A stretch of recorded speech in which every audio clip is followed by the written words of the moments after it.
This is OXO, a digital version of tic-tac-toe.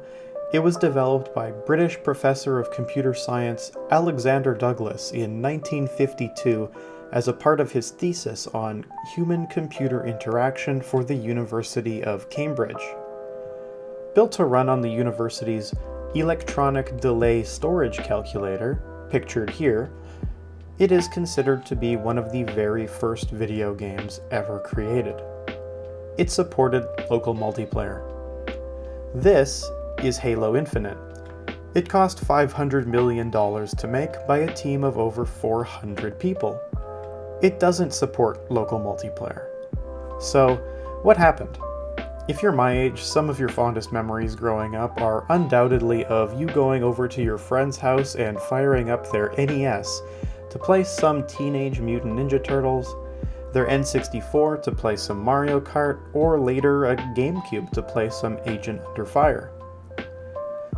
Both you and your friends had sizable libraries of games that could be played with up to 4 players, no problem. As recently as the 7th generation of consoles, we were bringing them over to each other's homes and linking them together for 8-player shenanigans with a big group of friends. Remember the days when Halo and Call of Duty effortlessly let you do that? When all you needed to throw a LAN party with the boys was a couple of Xboxes?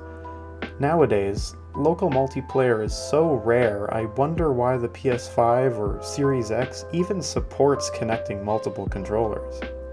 Hell, with how little there is to play on my Series X, they may have well just included a TV-style remote because all I ever use it for is watching movies anyways. Forget 4 players on one console. These days, you're lucky if 2 will work. People have gotten so used to the idea of one person per console per game that I'm sure younger gamers are no longer even familiar with the concept of playing with your friends in person. Don't get me wrong, being able to hop in a Discord call and play over the internet with some pals at a moment's notice is very convenient. But as easy and comfy as that may be, it just doesn't scratch the same itch that local multiplayer does. Just the other week, I made a point to have a few friends over to play a couple games of Fortune Street on the Wii, and it was a blast to actually be face-to-face while playing it. If you aren't familiar with Fortune Street, you should go check out my video on it. I also make a point to host LAN parties every few months to get around 20 or so people together to play in person. It's a ton of fun, and I highly recommend you try this for yourself.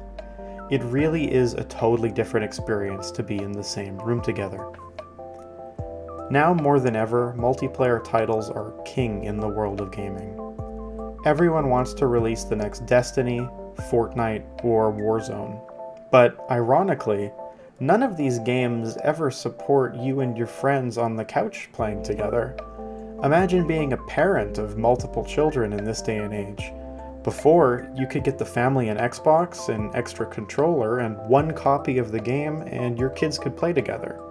Now, you need 2 consoles, 2 copies of the game, an additional TV, and 2 subscriptions to the console's online services.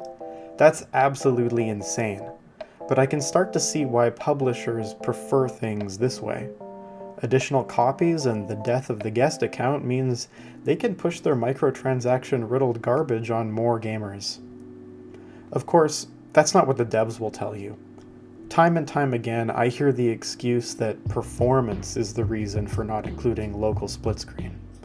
Well, how is it that a game like Halo 2, a game that looked gorgeous for the time, could have a 4-way split screen no problem without falling apart? I sure don't remember anyone complaining about performance on their N64 playing GoldenEye either. Are you seriously going to tell me that the Series X or PS5, which both have actually very, very capable hardware, aren't able to keep up? If they can't, it's not the hardware's fault. It's the fact that modern game devs absolutely refuse to optimize their games. It's embarrassing.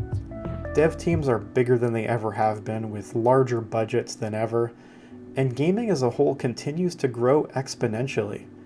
Games should be more feature-rich than ever before, but instead they've become a shadow of what they used to be.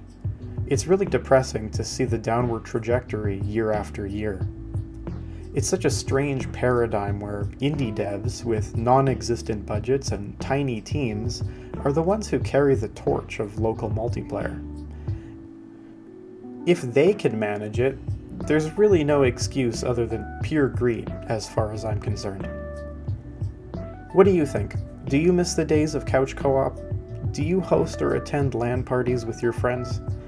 As always, I'd love to hear your thoughts in the comments below. If you like this video, please consider subscribing to my channel. It would mean a lot to me. My goal is to hit 1,000 subscribers, and when I do, I'm going to do a game room tour you won't want to miss. Until next time, thanks for watching.